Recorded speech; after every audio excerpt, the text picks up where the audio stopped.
Hey YouTube, Shukin Shobi here with a review of the Power Rangers Megaforce Battle Morphin Power Rangers. So this is the line that carried over from Samurai that has the Rangers with the super fapping action, and you got the joystick in the back and you wiggle them around in ultimate control. Ultimate control. Yeah. So this is Robo Knight's packaging. So you got Battle Morphin Robo Knight Power Ranger, just in case you don't know that he's a Power Ranger. His face down here, try me, Ultimate Control. Download our card scanner app that's currently only available on Android devices. Hopefully the iOS version isn't too far off. Comes with one power card. In fact, the iOS version may even be up by the time this ever goes live. But one power card per figure, and then at the back it shows them all, and you can try me. In fact, it's got this opening here where the joystick was, so you can wiggle them around in store, like I did with the Samurai Red figure that my girlfriend filmed. So yeah, it's actually collector-friendly packaging, because what you can do with these is, after you play with them, you can actually just plug them right back into the plastic. It takes a little bit of, pushing and stuff, but you can actually plug them right back into the packaging, including the arms, and it looks like you never even opened it. So that's something that I find neat, considering how some of the packaging is very uncollector friendly at times. So it's nice to see something that you can put right back if you are to keep these in their packaging.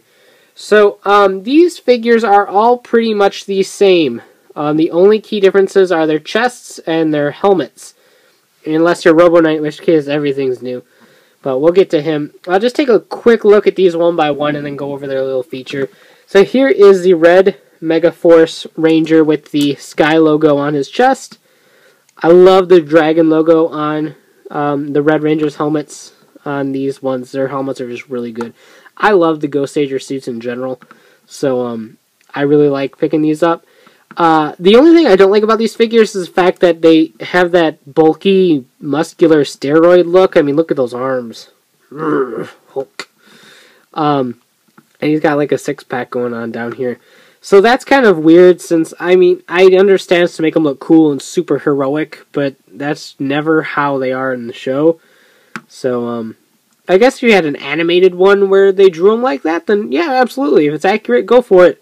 I don't mind, but when it's not completely accurate, it bothers me a bit. But it's not that huge of a deal to me, so very cool. Articulation-wise, you just got this rotation right here with the swivel, and then you don't even get a wrist swivel. You do get a slight elbow rotation, though. And then this arm can do pretty much all those same things, plus a wrist swivel right there. But it's really loose, because that's the point of these figures. And then it rotates at the waist, because, again, point of those figures. There is no rotation right down there at the thigh. So, yeah. That's really all you get with these things. But, like I said, you can put your thumb back here in the joystick, as they call it, or something like that. And you basically can move them around. You have full rotation here, as long as your thumb can move. If your thumb can't move, then sorry, these figures are not for you. Pushing it, pushing them down will raise his arm. Pushing it up, pulling it down, pushing it up, there you go, will make it go down. So if you position these right, you basically have him waving his sword. If you do it very gently, it looks like he's doing something completely different. But yeah, it's basically to mimic like a side strike kind of thing, and you can go like this, and this does rotate if you're in an angle. You can still move your thumb about, so that's always fun. And then, of course, this rotates right here. There's no way to actually control it. You have to do it manually. So if you want to do side strikes, you can go like that, and very fun, these things. Yeah. Wow. So that's red. They have a horrendous time of staying up, hence why all mine are in these weird poses, because that actually balances them out to where they can stand. Makes them look stupid, but yeah. Here's blue with the C logo on his chest, and the shark right there on his helmet. Very cool. Now, the art of sword fighting with your bow gun is really silly, but you can do this. I love these things so much. Oh my god. Like, this isn't even fighting. This is how, like, you fight when you're a complete sissy with, like, a sword. You're just like, fight! Oh my god, let's fight! Oh my god, and stuff. Yeah, this is just as stupid as the samurai blue one that had the hydro bow. Don't kid yourself, Noah, or whatever your name is. I don't remember right now. But here we are with Black, with the land logo on his chest and the snake on his helmet. Very cool. I like the detail in these guys. It isn't that bad. The helmet sculpt detailing is actually very good. Makes me looking forward to the 4-inch figures. So you got the snake axe, or whatever they're gonna call it. I think it's the snake axe, the shark bow, and the dragon sword or something. His makes a lot more sense. He can do side slashes with the axe, and it doesn't work all that well, but he's the worst lumberjack ever. Yeah. Yep. Bam, orgy. So here's Robo Knight. The one I really wanted was going to get regardless. I ended up picking up the other ones for review sake and completion sake. But I love Gosei Knight, so I'm going to collect pretty much as much Robo Knight stuff as I can get that comes out. And I really like the way he looks. I wish he was a more silver, kind of like the paint used throughout the chest here, everywhere, but because these don't match up at all. But I can deal with it. It's fine. It's a cheap figure. It's $14.99 at Toys R Us. I think they're $11.99 everywhere else. I don't remember the samurai prices.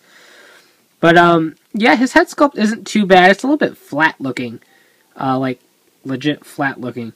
But the silver would have looked nice up here. But outside of that, the chest detailing is very nice, and it even has the Zord port going on back there.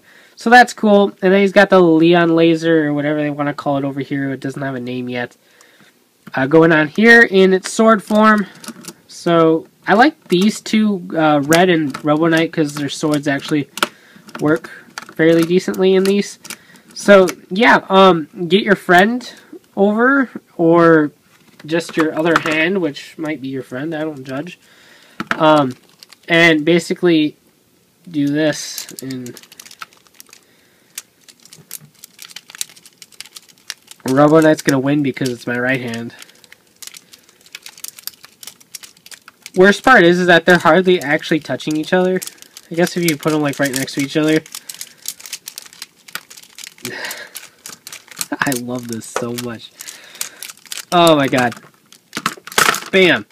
So Robo Knight wins because he's the only one that can actually stand no matter what.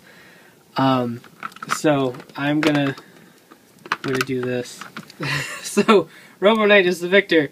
I like these things, actually. They're not that bad. Each one does come with a power card. Red obviously comes with the Megaforce Red, P003. Black comes with the Megaforce Black card, P006. Blue comes with this Gangsta Blue card, P10. And then Robo Knight comes with his own card with like this cool building in the background. It's a very cool looking card, P115. So you get the 4 power cards if you buy all 4 of the figures. I'm not sure if these kind of cards are going to be in the booster packs or not. Honestly, I have no idea how they're doing them. I kind of hope they're exclusive to the toys just to kind of validate my reason for buying them. But if they wind up in the booster packs, that's not really a bad thing either. If you don't mind having a very gimmicky action figure, I actually find these really fun. Even if you only pick up one, it's kind of fun just to sit there and make them attack things. I am a child most of the time, and I really, oh, let me flick them. Burn stuff. I really love this little gimmick here. It's really stupid. Not gonna lie, it's ridiculously stupid. But if you have a simple mind that likes to be entertained, then these are awesome for that. Detail isn't bad. Would have liked something a little bit more slimline to actually look like the characters in the show and not the over steroidy bodies. But Robo Knight does a very good job of hiding that. So if you pick up one, I'm going to recommend Robo Knight the most. I think he's got the best details. Really wish there was silver used a lot more. But that's something I can live with for having a pretty fun little Robo Knight figure. I'd collect them all just because I'm a completionist. No idea what they're going to do for their next little 6.5-inch gimmick line, so we'll see. But kind of cool. Not really worth the price, particularly at Toys R Us at $14.99. That's a lot for an action figure of this simplicity. So I can't recommend them at the normal price, but if you can catch them at Walmart or Target for about $12, $10, anywhere in that range, depending on what sales are going on, definitely worth that price. I really do like them. They're kind of fun and random, and I don't know. I like them. I'm simple-minded. I like it. Oh, well. So you can check out ShukenShow.com for updates on my reviews and hauls, and of course check out my Megaforce vs. Ghost Sager toy comparison page of justice. And make sure to check out RidersRangersRambles.com, the podcast, bringing the latest token news in the craziest way possible. So take care and have a great one. Bye.